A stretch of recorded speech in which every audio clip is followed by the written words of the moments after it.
안녕하세요. 사회복지 현장 실습 9주차 2교시 강의를 시작하겠습니다. 오늘 이 시간에는 질문 기술에 대해서 공부해 보겠습니다. 클라이언트에게 정보를 이끌어내기 위해 가장 많이 사용하는 기술은 질문하기입니다. 질문을 통해서 문제 해결에 필요한 정보를 얻을 수도 있고 클라이언트의 내면, 즉 마음을 탐색하는 데 도움을 받습니다. 사회복지사는 클라이언트를 이해하기 위해서 다양한 정보를 필요로 하고 주로 이런 정보는 질문을 통해서 얻게 됩니다. 질문은 너무 많이 하거나 너무 적게 해도 혼란을 주고 클라이언트에게 부담을 지우게 되기 때문에 클라이언트의 속도에 맞춰서 적절한 시점에 이루어져야 합니다. 질문에는 개방형 질문과 폐쇄형 질문이 있을 수 있습니다. 어, 개방형 질문은 클라이언트가 자신의 문제에 대해 자신의 방법으로 이야기할 수 있도록 하며 광범위한 표현을 하도록 질문을 하는 것으로 다양한 정보를 필요로 할 때 유용합니다. 예를 들어서 가족과 어떤 관계인지 말씀해 주시겠어요? 또는 어떠한 도움이 필요하신지 말씀해 주시겠어요? 그때 당신의 기분은 어땠습니까? 라는 질문을 하는 것입니다. 개방형 질문은 클라이언트 상황에 대해 거의 아는 바가 없을 때 주로 면접 초기에 사용하게 되고 클라이언트 스스로 가장 관계 깊고 중요하다고 생각하는 것을 표현할 여지를 주게 됩니다. 또한 클라이언트를 이해할 수 있는 많은 정보를 얻을 수 있습니다. 때로는 작은 격려가 새로운 여러 정보를 얻는데 도움이 됩니다. 조금 더 이야기해 주실 수 있겠어요? 그런 예를 한 번 더 들어주시겠어요? 하는 것 같은 표현입니다. 그러나 개방형 질문은 듣는 사람에 따라서 약간 모호한 요소를 가지고 있기 때문에 클라이언트가 그 능력이 부족하거나 경험이 부족한 경우에는 클라이언트를 당황스럽게 할 수 있고 위협적인 것이 될 수도 있습니다.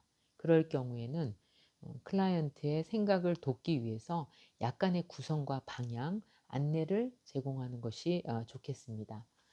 질문을 하는 것은 질문 형식에 따라서 음, 질문 형식에 따라서 클라이언트의 사고를 이끌어내는데 최대한의 그러한 의미가 있습니다. 예를 들어서 기본적으로 언제, 어디에서, 누가, 무엇을, 어떻게 우리가 흔히 말하는 육하 원칙이죠. 이러한 폐쇄형 질문보다는 어떻게라고 하나의 틀에 얽매이지 않는 보다 개방형 질문이 바람직합니다. 개방형 질문은 클라이언트의 사고 유연성을 방해하지 않기 때문에 클라이언트의 기분을 가장 잘 느낄 수 있다는 이점이 있습니다. 면접 상황에서 가능하면 개방형 질문을 사용하는 것이 바람직하긴 하지만 때에 따라서는 폐쇄형 질문을 이용하는 것도 좀 더 적절한 경우가 있습니다.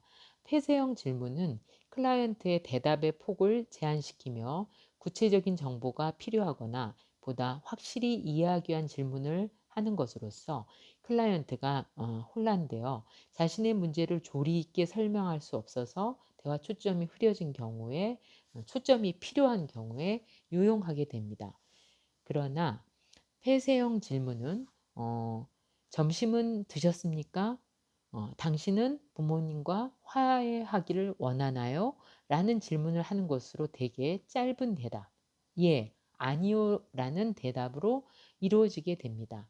즉, 폐쇄형 질문은 화제를 규정하고 클라이언트의 반응을 몇 마디의 말이나 단순한 대답, 제한된 반응을 나타나게 하는데 쉽습니다.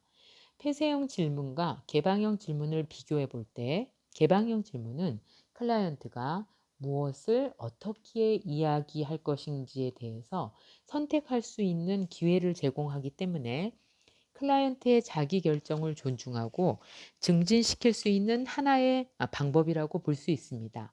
잘못된 질문은 클라이언트의 잘못을 추궁하게 돼서 클라이언트에 위협을 줄 수도 있고 대화의 흐름을 막는 역효과를 초래할 수 있기 때문에 가능한 피해야 할 질문이 있습니다. 어떤 질문보다 자주 사용하는 것이 왜? 라고 시작하는 질문인데 왜라는 질문은 클라이언트를 비난하는 같은 그 느낌을 주기 때문에 그들로 하여금 자기 자신의 행동을 정당화하려는 반응을 일으켜서 방어적인 태도를 취하게 만드는 경향이 있습니다. 그렇기 때문에 클라이언트의 행동이나 상황에 대해서 누가 무엇을 언제 어떻게 등에 초점을 두는 질문을 하고 왜라는 질문을 하지 않는 것이 좋습니다. 예를 들어서 왜 늦었니? 하고 물어보는 것보다 무엇 때문에 늦었니? 분명히 같은 대답이 나올 수 있는 질문인데 왜라고 묻는 것은 비난하고 책임 추궁하는 느낌을 주는 어조이고 무엇 때문이라고 이야기하는 것은 왜보다 훨씬 더 완곡하지만 거기에 대한 대답 역시 부드럽게 이끌어낼 수 있다는 장점이 생기게 됩니다. 또한 사회복지사가 직접 혹은 간접적으로 클라이언트의 응답을 어느 특정한 방향이나 내용으로 이끌어 가려는 유도형 질문도 솔직한 자신의 의견을 말하기보다는 사회복지사가 원하고 기대하는 방향으로 말할 수 있기 때문에 잘못된 질문 형식이라고 볼 수가 있겠습니다. 예를 들어서 너는 두려움을 느꼈지? 어, 라든지 그가 너를 때리지 않았니? 라고 질문하는 것이 유도형 질문 형식이라고 볼 수 있는데 이러한 유도형 질문 형식을 하게 되면 방향 자체가 틀어지기 때문에 유도형 질문을 하지 않는 것이 좋습니다. 또한 피해야 될 질문 형식으로서 한 번에 여러 질문을 던지는 중첩형 질문도 좋지 않습니다. 이러한 것은 중첩형 질문은 질문의 초점이 흐려져 피상적이고 구체적이지 못한 대답을 할 수 있기 때문에 관련 정보를 끄집어내는데 비생산적이고 비효과적이기 때문에 한 번에 하나씩 하는 것이 좋습니다. 예를 들어서 당신이 어디서 살아야 하는지 생각해 보신 적이 있으세요? 그것이 당신의 가장 큰 걱정거리인가요? 아니면 그보다 더 큰 문제가 있으신가요? 라든 이런 질문 형식은 너무나 많은 질문을 한꺼번에 많이 하기 때문에 이런 것을 하나씩 하나씩 끊어서 하시고 대답을 듣고 다시 질문을 하는 형식을 취해야 됩니다. 이러한 비난형 질문, 유도형 질문, 그 다음에 많은 질문을 하는 중첩형 질문 형식은 피해야 되고 또 사회복지 면접 현장에서 많이 발생하는 것이 클라이언트가 사회복지사에게 사적인 질문을 해서 사회복지사를 당황하고 난처하게 만드는 경우가 있습니다. 이때는 답을 회피하거나 당황하지 말고 그 질문의 진정한 의도가 단순한 호기심인지 사회복지사로서의 자질과 자신에게 도움이 될 만한 점들을 갖고 있는지 알아보기 위한 것인지 아니면 자기가 의논하고 싶은 문제를 꺼내기 위한 것인지를 빨리 이해하고 여기에 대응해야 합니다. 표면적 질문에 대한 내용보다는 질문에 숨겨진 의도를 항상 염두에 두어야 된다는 것입니다. 하지만 그 의도를 직접 확인한 것은 바람직하지 못합니다. 대체로 사적인 질문에 대한 대답은 솔직하고 정직하게 그리고 간단 명료하게 하는 것이 좋다고 볼 수 있겠습니다.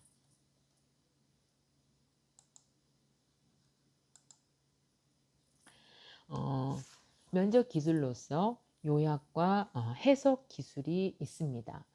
요약과 해석이 요약은 면접 동안에 줄곧 사용할 수 있는 기술이고 각각의 내담자를 개별화하고 특별하게 다루는데 필수적인 기술입니다. 요약은 클라이언트의 생각, 행동, 감정들을 사회복지사의 언어로 다시 정리해 줌으로써 사회복지사가 클라이언트의 말을 주의 깊게 듣고 있다는 확신을 주고 또한 클라이언트의 말을 정확하게 이해하고 있음을 확인시켜 줍니다. 면접 시작 전에 이전 면접 과정에서 중요한 부분을 다시 생각하기 위해서 언급을 한다든지 마지막 부분에 오늘 있었던 것을 정리하기 위해서 또한 클라이언트의 이야기가 두서가 없거나 이야기의 내용이 명백하지 않을 때 클라이언트의 생각, 행동, 어, 감정들을 정리해 주는 것이 바로 요약이라고 볼 수 있습니다. 대부분 클라이언트 이야기는 많은 사고와 느낌이 혼합되어 있기 때문에 그동안 나눈 대화의 느낌과 사고들을 하나의 문장으로 정리해 주는 것이 좋고 이렇게 함으로써 이렇게 요약을 해 줌으로써 방향을 설정해 주고 정당한 어떠한 추이를 제공해 줍니다. 일반적으로 감정 요약보다는 내용 요약을 위주로 수용을 합니다. 서술적이고 개방적인 상태에서 이루어지는 요약은 클라이언트로 하여금 사회복지사가 한 요약을 바로잡고 수정하거나 덧붙이도록 권유하는 효과를 가지기 때문에 클라이언트로 하여금 더 이야기를 하게끔 하는 효과가 생깁니다. 요약은 본질적으로 반영적인 성격을 지녔기 때문에 클라이언트가 자신의 경험을 기술하는 방법을 통제하도록 하는데 효과적이라고 볼 수가 있겠습니다. 로저스라는 학자에 의한 그 요약의 정의는 다른 사람의 준거 틀에 대한 이해를 촉진시키기 때문에 면접 전반에 걸쳐서 사용한 것을 강력하게 주장하고 있습니다. 요약은 들으면서 평가하려고 하는 경향을 막아주고 또한 말하는 사람이나 듣는 사람에게 이질적이고 불쾌감을 줄 수 있는 생각, 행동, 반응들에 대해 이야기할 때도 듣는 사람으로 하여금 침착한 태도를 유지하는 데 도움이 되는 것입니다. 해석은 클라이언트의 말이나 반응 속에 숨겨진 의미를 파악하는 것을 이야기합니다. 해석을 이용해서 클라이언트로 하여금 미처 알지 못하고 있는 클라이언트 자신의 문제를 잘 파악하고 이해할 수 있도록 도와주기 위해서 사용되게 됩니다. 사회복지사가 해석을 제공해서 클라이언트로 하여금 진술이나 인식을 넘어서게 하고 행동이나 생각, 감정 등의 새로운 의미와 원인을 다른 관점에서 해석할 수 있는 기회를 주는 효과가 있습니다. 해석을 사용하는 전형적인 목적은 클라이언트의 통찰을 촉진시키고자 하는 것입니다. 해석을 통해서 새로운 대안과 좀 더 기능적인 행동, 깊은 책임감을 갖도록 하는데 도움을 줍니다. 즉, 클라이언트의 표현과 행동 상황 전반의 단서를 발견하고 그 요인들을 이해하며 클라이언트 스스로 자신의 문제를